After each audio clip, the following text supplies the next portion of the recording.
இப்போ இந்த அதிமுக பாஜக கூட்டணி யாருடைய வாக்குகளை அறுவடை செய்யும் எதிர்பார்க்கலாம் 26? அதிமுக உள்ள பிஜேபியை பிடிக்காத கணிசமான வாக்கு வங்கி இருக்குது. அதை புரிஞ்சுக்கோங்க. நீங்கள் வெறும் முஸ்லீம்ஸ் மட்டும் இல்லை, கிறிஸ்டின்ஸ் மட்டும் இல்லை, அது கம்ப்ளீட்டாக என் மாதம் வெளியில் போகுது. கூட்டணி வந்தோடனே எங்கேயாவது ஒரு இடத்துல செலிப்ரேஷன் இருந்ததா? அதிமுக பொதுக்குழுல பிஜேபியோட உறவு இல்லைன்னு பட்டாசு வச்சு தமிழ்நாடு பூரா கொண்டாடணும். எதிர்த்து பேசல, ஒத்துக்கிறேன். ஆதரிச்சு எங்கேயாவது அதிமுக பிரமுகர்கள் யாராவது பேசுறாங்களா? பிஜேபிக்கு எது கையில் கிடைச்சாலும் லாபம். பிஜேபியை பொறுத்த வரைக்கும் அதிமுக கூட்டணி என்பது வாராது போல வந்த மாமணி. அவங்களுக்கு இது கொண்டாட்டம் தான், அதிமுக திண்டாட்டம். ஒரு வருஷத்துல இது மாறிச்சுன்னா நல்லது, இல்லைன்னா இந்த அலையன்ஸ் ஃபெயிலியர் தான்.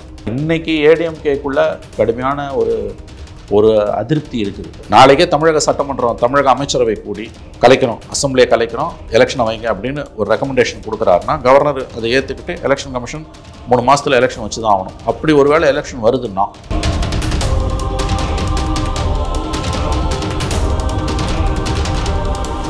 ஸோ இந்த மாதிரி கூட்டணி கட்சிகள் மேலேயே ஒரு தாக்கம் இருக்கும்போது திமுக இதை கரெக்டாக கொண்டு போயிடும் நினைக்கலாமா 26? இல்லை, நீங்கள் சொல்கிறது எல்லாம் உண்மைங்க. நான் எதையுமே மறுக்கல. 19, 21, 24 இருந்த அந்த ஒரு பலம் இந்த கூட்டணி கட்சிகளுக்கு 26 சத்தியமாக இருக்காது. தலித் மக்களோட கொடுமைகள், பிசிகா வாக்கு வங்கி அது இருக்கிறதே 1% கீழே, அது இன்னமும் சரிஞ்சிருக்கு.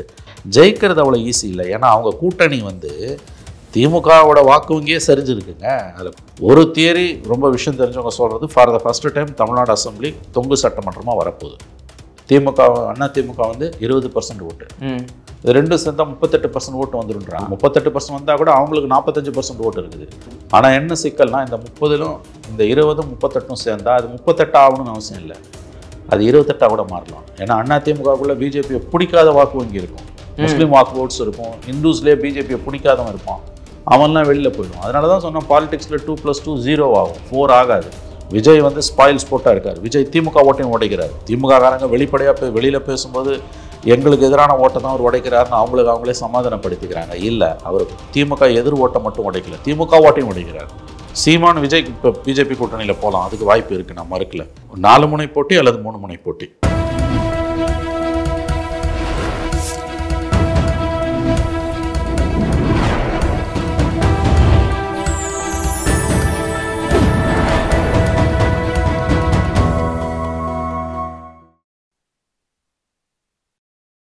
சேனல் 5 தமிழ் நேயர்களுக்கு வணக்கம். இன்றைய நேர்காணலில் நம்மோடு இணைந்திருப்பவர் மூத்த பத்திரிகையாளர் திரு மணி அவர்கள். வாருங்கள், அவரோடு பேசுவோம். சார் வணக்கம். சார் வணக்கம்.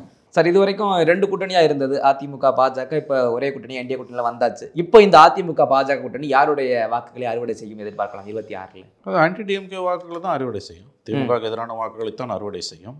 இது எப்படி போகும்? இன்னும் 1 வருஷம் இருக்குது. 1 வருஷத்தில் என்ன மாற்றங்கள் வரும்? இந்த கூட்டணி இப்படியே வலுப்பெறுமா இல்லை பலவீனமாகுமா? அதெல்லாம் நம்ம இப்போதைக்கு சொல்ல முடியாது. பட் இந்த கூட்டணியை திமுக சாதாரணமாக எடுத்துக்க முடியாது, அதுவும் உண்மை. திமுக வெற்றி பெறுவது என்பது கடினமாக போராட வேண்டியிருக்கும். இந்த கூட்டணியால் திமுகவுக்கு லாபம் இருக்குது, நான் மறுக்கல.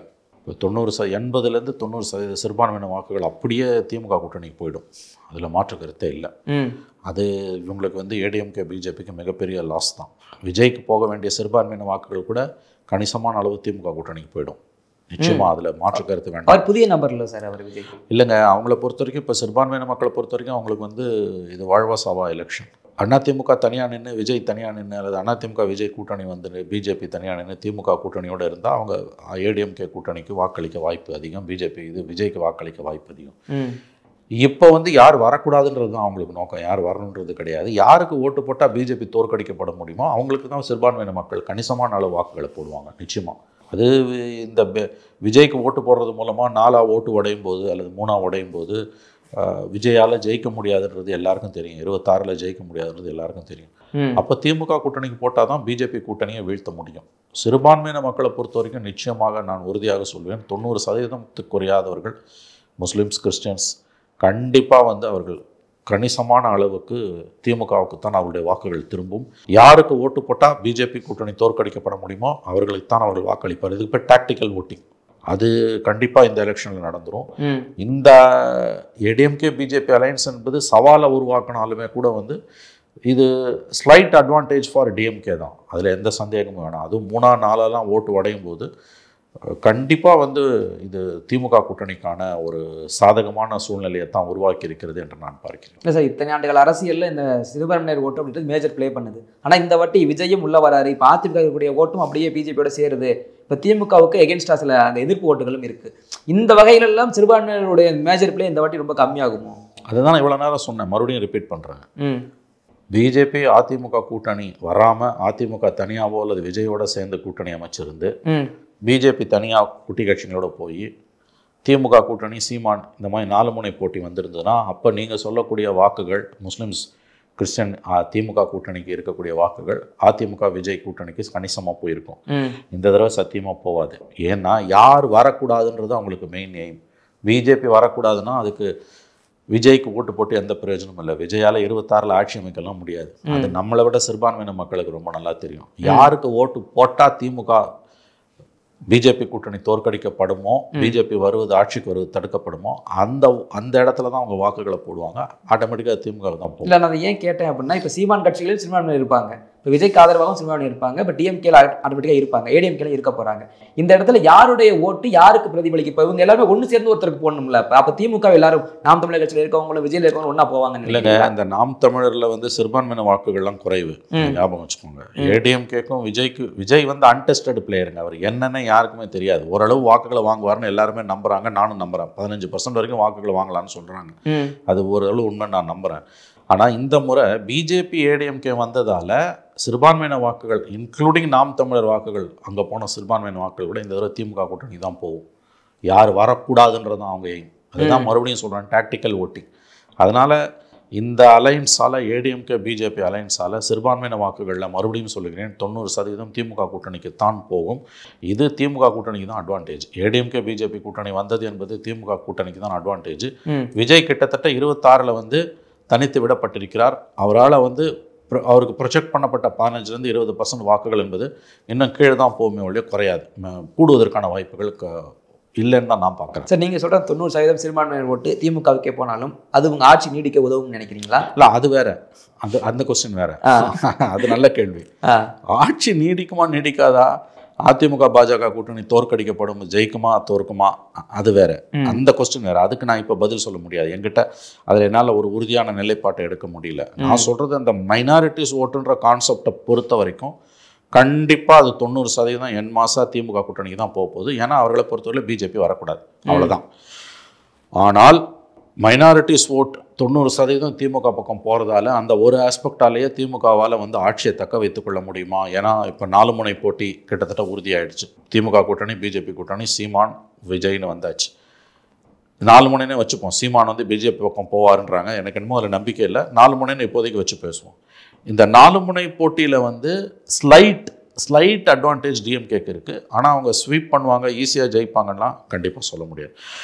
மைனாரிட்டிஸ் ஓட்டு 90% ஏடிஎம்கேலேருந்து பிஜேபிக்கு போகிறதாலேயே, திமுக போகிறதாலேயே திமுக கூட்டணி திமுக ஆட்சியை தக்க வைத்துக் கொள்ளுமானா பதில் கடினம். ஃபைட் டஃப்பாக இருக்கும், ரொம்ப கடினமான போச்சு. பாருங்க, திமுக ஒருவேளை ஆட்சியை தக்க வைத்து கொண்டால் கூட நமக்கு தெரியாது என்ன நடக்க போகுதுன்னு. அது கடுமையான போட்டிக்கு மத்தியில் தான் சாத்தியப்படும், மிக கடுமையான போட்டிக்கு மத்தியில் தான் சாத்தியப்படுமே தவிர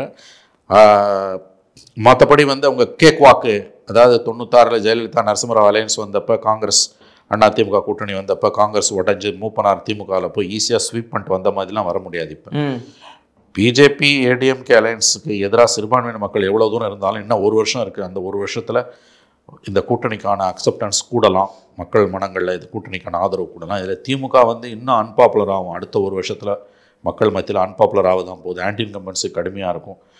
அதனால் திமுகவுக்கான சவால்கள் மிக மிக வலுவானவை. அதனால் உங்கள் கேள்வி நியாயமான கேள்வி, நல்ல கேள்வி. 90% இஸ்லாமிய சிறுபான்மையின வாக்குகள் திமுக கூட்டணிக்கு போனாலும் ஆட்சியை தக்க வைத்துக் கொள்ள அது உதவுமா என்றால் பதில் கடினம். உதவாமலும் போகலாம். அந்த கேள்வியின் அடுத்த வரி, ஏன்னா 2021 அந்த கூட்டணி அமைக்கும் போது கூட்டணி கட்சிகள் எல்லாம் பலமா இருந்தது. ஆனால் இப்போ அதன் மேலேயே தாக்கம் இருக்கு. விசிகா மேலேயே பட்டியலின மக்கள் கொஞ்சம் வெறுப்பாங்க. ஏன் நமக்காக ஒன்றும் பெரிய அளவில் குரல் கொடுக்கலைன்னு திருமாவளவன் குறை சொல்றாங்க. சிவபெருந்தை மேலே அந்த மாவட்ட செயலாளர்களே குறை சொல்றாங்க. கம்யூனிஸ்ட் மேலே இது வரைக்கும் அவங்க வந்து ஒரு நேர்மையான கட்சின்ற பேர் இருந்துச்சு. இப்போ பணம் வாங்கிட்டாங்க அப்படின்னு சொல்லி இந்த பணத்தை ஆன்லைனில் அதிக அளவு சோசியல் மீடியாவில் வைரல் ஆகுது. ஸோ இந்த மாதிரி கூட்டணி கட்சிகள் மேலேயே ஒரு தாக்கம் இருக்கும்போது திமுக இதை கரெக்டாக கொண்டு போயிடும் நினைக்கலாமா 26? இல்லை, நீங்கள் சொல்கிறது எல்லாம் உண்மைங்க. நான் எதையுமே மறுக்கல. 19, 21, 24 இருந்த அந்த ஒரு பலம் வந்து இந்த கூட்டணி கட்சிகளுக்கு 26-6 சத்தியமாக இருக்காது. அதுவும் பார்லிமெண்ட் எலெக்ஷன் அளவுகோல் கிடையாது. 19-24 அசம்பிளி தான் அளவுகோல். 21லேயே பலமான 10 வருஷம் ஆன்டி இன்கம்பன்சிக்கு பிறகு 75 சீட் அதிமுக கூட்டணி ஜெயிக்க முடிஞ்சது. அப்படி இருக்கும்போது 26 வரும்போது வந்து நீங்கள் சொல்கிறது எல்லாம் உண்மை. தலித் மக்களோட கொடுமைகள், விசிகா வாக்கு வங்கி அது இருக்கிறதே 1% கீழே, அது இன்னமும் சரிஞ்சிருக்கு. கம்யூனிஸ்டுகள் வாக்கு வங்கி 2 பேரும் சேர்த்தே 1% தான் இருக்கும், அது இன்னமும் கீழே போயிருக்கு. இதெல்லாம் திமுகவுக்கு சவாலாக தான் அமையும். அதனால தான் நான் சொல்கிறேன், நீங்கள் கேட்ட முதல் கேள்விக்கு சிறுபான்மையின வாக்குகள் 90% திமுக கூட்டணிக்கு போனாலும் ஜெயிக்கிறது அவ்வளோ ஈஸி இல்லை. ஏன்னா அவங்க கூட்டணி வந்து திமுகவோட வாக்கு வங்கியே சரிஞ்சிருக்குங்க. அதில் கூட்டணி கட்சிகளோட வாக்கு வங்கின்றது ரொம்ப சொற்பங்க அது. ஆனால் அந்த சொற்பம் தான் இந்த 1.5% இவங்க எல்லாரும் சேர்ந்து வாங்கின 1.5% தான் வந்து மக்கள் நல கூட்டணியோட 1.5% தான் 2016 ஜெயலலிதாவை மீண்டும் ஆட்சியில் அமர்த்துச்சு. அந்த 1.5% திமுக பக்கம் வந்திருந்ததுன்னா ஆட்சி மாற்றம் வந்திருக்கும். இந்த வருஷம் வந்து 21 வந்து 3% ஓட்டு தான், 3லேருந்து 3.5% ஓட்டு தான், இழுபறி தான் அது வந்து. அதனால் 21 திமுக கூட்டணியில் இருந்த வாக்கு வங்கி 26 சத்தியமாக இருக்காது. அதில் எந்த மாற்று கருத்துமே வேணாம். ஓட்டு 4 உடையதில்லை. இப்போ திமுகவுக்கு எதிரான ஓட்டு வந்து விஜய்க்கு ஒரு பக்கம் போகுது, சீமானுக்கு போகுது, அதிமுகவுக்கு போகுது. அதில் திமுகவுக்கு ஸ்லைட் அட்வான்டேஜ். நான் மறுபடியும் சொல்கிறேன், ஸ்லைட் அட்வான்டேஜ். இன்னும் ஒரு வருஷத்தில் இன்னும் மோசமாக போச்சுன்னா அதிமுக பாஜக கூட்டணிக்கு எதிரான ஓட்டு 3 உடையறதால அந்த கூட்டணி கூட அட்வான்டேஜ் இருக்கலாம். இந்த தேதிக்கு இன்னைக்கு எலெக்ஷன் வந்ததுன்னா திமுக கூட்டணிக்கு தான் அட்வான்டேஜ், ஸ்லைட் அட்வான்டேஜ்.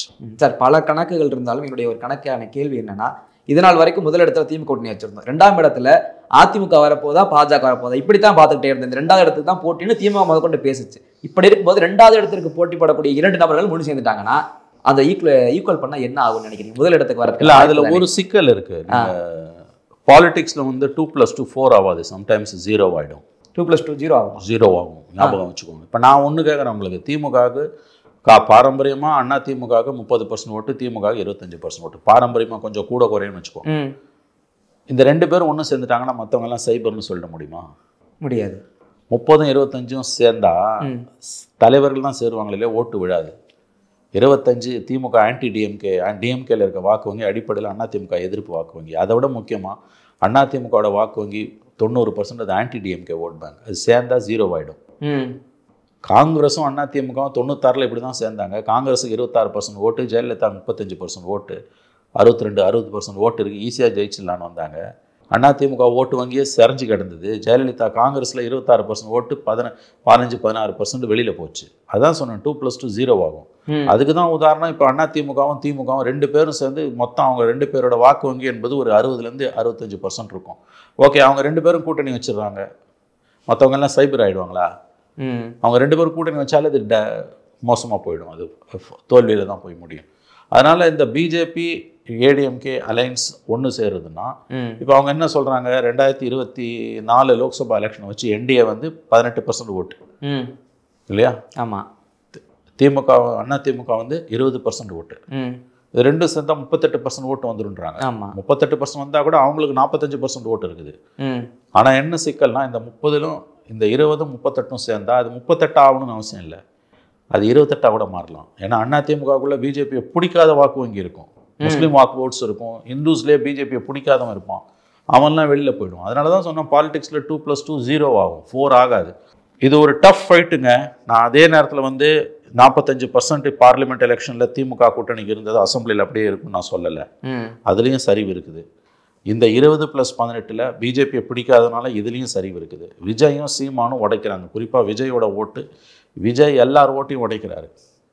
அதனால் இந்த எலெக்ஷனை இன்னைக்கு கணிப்பது மிக மிக மிக கடினம். ஒரு தியரி ரொம்ப விஷயம் தெரிஞ்சவங்க சொல்கிறது, for the first time Tamil Nadu assembly தொங்கு சட்டமன்றமாக வரப்போகுது, யாருக்கும் மெஜாரிட்டி இல்லாமல். அந்த வாய்ப்பு அதிகம். ஏன்னா எல்லா தரப்புலையும் ஓட்டு உடையுது, கன்சாலிடேட்டடாக யாருக்குமே ஓட் பேங்க் கிடையாது.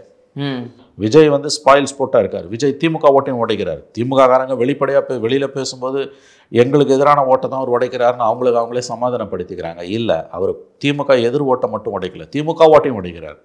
அப்போ அது எந்த பக்கம் போகும்னு யாருக்குமே தெரியாது. என்ன இருந்தாலும் இன்னும் 1 இயர் இருக்குங்க. அதனால் இதை வந்து இப்போ பேசுகிறதே பொருளற்றதுன்னு தான் நான் பார்க்குறேன். யார் ஜெயிப்பா யார் தோப்பான்னு பேசுறது இன்றைய தேதியில் பொருளற்றது. ஜெயிக்க தோக்குறதாண்டி இன்னைக்கு பலமாக இருக்கிறது யாருன்ற பார்வையில் மட்டும் இன்றைக்கு பலமாக திமுக கூட்டணி தான் இருக்குது. இன்றைக்கு பலமாக இன்னைக்கு தேர்தல் வந்ததுன்னா திமுக கூட்டணி ஆட்சியை தக்க வைத்துக் கொள்ளும். அதில் எந்த சந்தேகமானா ஏடிஎம்கே பிஜேபி அலையன்ஸ் இருந்தாலும் அது நெகட்டிவ் ஃபேக்டர்ஸ் நிறையா இருக்குது.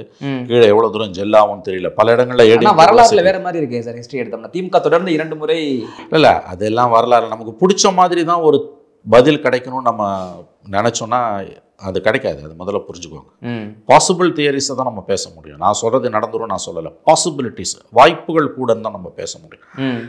கேள்வி வந்து இன்னைக்கு எலெக்ஷன் வச்சா என்ன ஆகும்? இன்னைக்கு எலெக்ஷன் வச்சா திமுக கூட்டணி ஜெயிச்சிடும். அதில் சந்தேகமே வேணாம். உங்களுக்கு சொற்ப எண்ணிக்கையில் ஜெயிக்கும். ஆனால் ஒரு வருஷம் பொறுத்து வரப்போகுது எலெக்ஷன். அதனால திமுக ஜெயிச்சிடும்னு இப்போ சொல்ல முடியாது. கேள்வி இப்போ எலெக்ஷன் வச்சா என்னன்னா, இன்னைக்கு ஒருவேளை நாளைக்கு ஸ்டாலின் வந்து அசம்பிளியை கழிச்சிட்டு எலெக்ஷன் வைன்னு சொல்கிறாருன்னு வச்சுக்கோங்க, கவர்னர் வச்சு தான் ஆகணும். வேறு வழி கிடையாது. நாளைக்கே தமிழக சட்டமன்றம், தமிழக அமைச்சரவை கூடி கலைக்கணும், அசம்பிளியை கலைக்கணும், எலெக்ஷனை வைங்க அப்படின்னு ஒரு ரெக்கமெண்டேஷன் கொடுக்குறாருன்னா கவர்னர் அதை ஏற்றுக்கிட்டு எலெக்ஷன் கமிஷன் 3 மாதத்தில் எலெக்ஷன் வச்சு தான் ஆகணும். அப்படி ஒரு வேளை எலெக்ஷன் வருதுன்னா கண்டிப்பாக அது டிஎம்கேக்கு அட்வான்டேஜ் இன்னையிலேருந்து ஆரம்பிச்சு. ஆனால் நமக்கு அடுத்த ஏப்ரலில் தான் எலெக்ஷன். கரெக்டாக நம்மளோட அசம்பிளியோட ஆயுட்கள்லாம் அடுத்த அசம்பிளியில் தான் முடியுது. அப்போ போய் நீங்கள் பார்க்கும் பொழுது கண்டிப்பாக வந்து இப்போ நம்ம பேசுனது எதுக்குமே பொருள் இல்லாமல் போகும். அதனால் இந்த பேச்சை வந்து இந்த திசையிலே நகர்த்துவது என்பதே பொருளற்றது. Okay sir. அதில் எனக்கு முக்கியமான கேள்வி, கூட்டணி அமைச்சிட்டாங்க, ரைட், ஓகே. இத்தனை நாள் பிஜேபின்றது 3% இருந்த ஒரு கட்சியை 11% தனித்து கொண்டு வந்தது அண்ணாமலை தலைவராக பதவியேற்ற பின் தான். இந்த இடத்துல இப்போ அண்ணாமலை மாற்றம், நயனா நாகேந்திரன் புதுசாக வர்றாரு அப்படின்னா இது கரெக்ட் மூவாக பார்க்கலாமா இல்லை எப்படி? ஏங்க இதில் கரெக்டுக்கு தப்புலாம் பேசுறதுக்கு நமக்கு எந்த விதமான உரிமையும் கிடையாதுங்க. அவங்க கட்சியோட உட்கட்சி பிரச்சனை. அதில் வந்து பிஜேபியை சித்தாந்த ரீதியாக எதிர்க்கக்கூடிய என்ன மாதிரியானவங்க வந்து அந்த கட்சிக்கு எது நல்லது எது கெட்டதுன்னு பேசுகிறதே அபத்தமானது. அவங்களுக்கு தெரியும், பிஜேபிக்கு தெரியும், தமிழ்நாடு சேலஞ்சிங் ஸ்டேட். தமிழ்நாட்டில் அவங்களால ஒன்றுமே பண்ண முடியல. ஏடிஎம்கேவோட உறவை தக்க வைக்கணும், உறவை ஏற்படுத்தணும், ஸ்மூத்தாக இருக்கணும்னா அண்ணாமலை இருந்தால் முடியாது. அதனால் ஏற்கனவே அதிமுகவில் இருந்த ஒரு ஃப்ரெண்ட்லி ஃபோர்ஸை கொண்டு வராங்க, அவ்வளோதான். அதுக்கு மேலே அதில் பேசுறதுக்கு அது உருப்பிடாமல் போகுமான்லாம் நான் சொல்ல முடியாது. 8% அதே நீடிக்குமா இல்லை நீடிக்காது? அது 11%ன்றது எல்லாரும் சேர்ந்ததால் வந்த ஓட்டுங்க. அது பிஜேபிக்கு அவர் வந்து 3%லேருந்து 11% கொண்டு போயிருக்காரு. அவரோட சாமர்த்தியத்தால் மட்டும் இல்லை, அது வந்து மற்ற கூட்டணி கட்சிகள்லாம் வந்தது. மோடி ஃபேக்டரை ஏற்றுக்கிட்டும் வந்தவங்க, திமுகவை பிடிக்காமல் சேர்ந்தவங்க, இத்தனை ஃபேக்டர்ஸும் அது உள்ளே இருக்குது. அந்த 11%ன்றதை வந்து எனக்கு தெரிஞ்ச அந்த 11% வந்து ஒரு அளவுகோலாகவே நான் எடுத்துக்க மாட்டேன். என்னை பொறுத்த வரைக்கும் அந்த கட்சியோட வளர்ச்சி என்பது 7 to 8% தான் நான் பார்க்குறேன். ஓகே, 10% வச்சுக்கோங்க. நீங்கள் ஏறந்த 10-11ன்றதை 10ன்னு வச்சுக்கிட்டிங்கன்னா கூட அந்த 10%ன்றது வந்து அடுத்து ஏடிஎம்கேவோட சேரும்போது அது கண்டிப்பாக அவங்களுக்கு அட்வான்டேஜ் தான். அட்வான்டேஜ் பிஜேபிக்கு இருக்கும், டிஸ்அட்வான்டேஜ் ஏடிஎம்கேக்கு இருக்கும். அதிமுகவோட பிஜேபி கூட்டணி வைக்கும்போது பலன் அதிமுகக்கு, நஷ்டம் பலன் வந்து பிஜேபிக்கு, நஷ்டம் அதிமுக. எந்த அடிப்படையில்? ஏன்னா இப்போ அதிமுக உள்ள பிஜேபியை பிடிக்காத கணிசமான வாக்கு இங்கே இருக்குது. அதை புரிஞ்சுக்கோங்க. நீங்கள் வெறும் முஸ்லீம்ஸ் மட்டும் இல்லை, கிறிஸ்டின்ஸ் மட்டும் இல்லை, அது கம்ப்ளீட்டாக என் மாதம் வெளியில் போகுது. இப்போ நீங்கள் அவங்க பல ஊர்களில் அவங்களுக்கு பிரச்சனை வந்துகிட்டு இருக்குங்க, சமாளிக்க முடியல அவங்களால. ஏங்க இந்த கூட்டணி வந்தோடனே எங்கேயாவது ஒரு இடத்துல செலிப்ரேஷன் இருந்ததா? அதிமுக பொதுக்குழுவில் பிஜேபியோட உறவு இல்லைன்னு இப்போ பட்டாசு வச்சு தமிழ்நாடு பூரா கொண்டாடணும். இப்போ அந்த கூட்டணி அமித்ஷா அறிவிச்சு 4 நாள் ஆகுதுங்க. எங்கேயாவது ஒரு இடத்துல யாராவது அதிமுக செலிப்ரேட் பண்ணியிருக்கானா? இல்லை வெளிப்படையாக தொலைக்காட்சியில் பேசுகிறாங்களா, பேட்டி கொடுக்குறாங்களா, அமைதியாக இருக்காங்களே ஒழிய எதிர்த்து பேசல, ஒத்துக்கிறாங்க, ஆதரித்து எங்கேயாவது அதிமுக பிரமுகர்கள் யாராவது பேசுகிறாங்களா? பல ஊர்களில் உள்ளுக்குள்ளே சண்டை நடக்குதுங்க. உள்ளுக்குள்ளே ஒரு பெரிய ஒரு அண்ட்ரஸ்ட் உள்ள அதிமுகவுள்ள இருந்துக்கிட்டு தான் இருக்குது. நான் என்ன சொல்ல, 1 இயரில் இது மாறலாம், இதை அக்செப்ட் பண்ணிக்கக்கூட மனநிலைக்கு அதிமுக தொண்டன் வரலாம். இன்னைக்கு அது வந்து ஜெல் ஆகலை.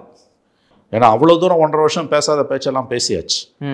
பிஜேபிக்கு எது கையில் கிடைச்சாலும் லாபம். பிஜேபியை பொறுத்த வரைக்கும் அதிமுக கூட்டணி என்பது வாராது போல வந்த மாமணி. அவங்களுக்கு வந்து இது கொண்டாட்டம் தான், அதிமுகவுக்கு திண்டாட்டம். 1 வருஷத்தில் இது மாறிச்சுன்னா நல்லது, இல்லைன்னா இது இந்த அலையன்ஸ் ஃபெயிலியர் தான்.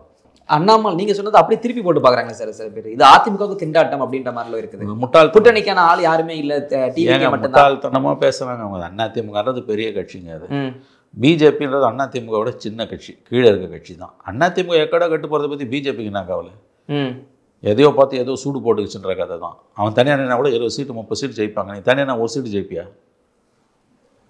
தனியாக நீ ஒரே 1 சீட்டு ஜெயிப்பியான்ற. நான் 4 சீட்டு யாரால போனீங்க? 2001 கலைஞர் உள்ள அனுப்பினார் திமுகவோட. 21 20 வருஷம் பொறுத்து எடப்பாடி அதிமுக உள்ள அனுப்பிச்சு உங்களுக்கு 4 எம்எல்ஏவை. 20 வருஷத்தில் உங்கள் கட்சி அதே லெவலில் தான் இருக்குது. ஃபுல் ஃப்ளெஜ்டாக அசம்பிளி எலெக்ஷன்லாம் வந்ததுன்னா 4 சீட்லாம் ஜெயிக்க முடியாது. சைபர் அவங்க ஞாபகம் வச்சுக்கோங்க. அதிமுக இல்லைன்னா பிஜேபி சைபர். இந்த 4 சீட்டை கூட ஆனால் பிஜேபியால் தக்க வைக்க முடியாது, ஏடிஎம்கே இல்லைன்னா. நிர்பந்தம், ஏடிஎம்கே நிர்பந்தம். நான் ஒத்துக்கிறேன், இன்னைக்கு ஏடிஎம்கேக்குள்ள கடுமையான ஒரு அதிருப்தி இருக்குது. வெளிப்படையாக சொல்லலையே ஒழிய அதிருப்தி இருக்குது பிஜேபி கூட்டணி பிடிக்காமல். ஆனால் வரும் ஓராண்டில் அது மாறலாம், அதை நான் ஒத்துக்கிறேன். அது மாற வாய்ப்பு இருக்குது. ஏன்னா இந்த கவர்மெண்ட் செய்யக்கூடிய தவறுகளால் இந்த வெறுப்பு அப்படி அப்படியே மாறலாம், அதுக்கான வாய்ப்பு இருக்குது. ஆனால் இன்னைக்கு நிலைமை இந்த கூட்டணி ஜெல் ஆகலை, அதுதான் உண்மை. ஓகே சார், இந்த கூட்டணி தொடர்பாக பேசும்போது இந்த பாமகன்ற ஒரு கட்சி இதனால் வரைக்கும் இருந்தது பிஜேபியோட, இப்போ அவங்க எந்த ஸ்டாண்ட் எடுக்கிறாங்கன்னு தெரியலையே சார். ஏன்னா புதுசாக ஐயா அவங்களுக்கு வந்து இப்போ அவங்க கட்சியில் உள் கட்சி பிரச்சனை பெருசாக ஓடிட்டு இருக்கு. அப்பாவுக்கும் மகனுக்கும் சண்டை. உண்மையான காரணம் என்னன்னு யாருக்குமே தெரியல.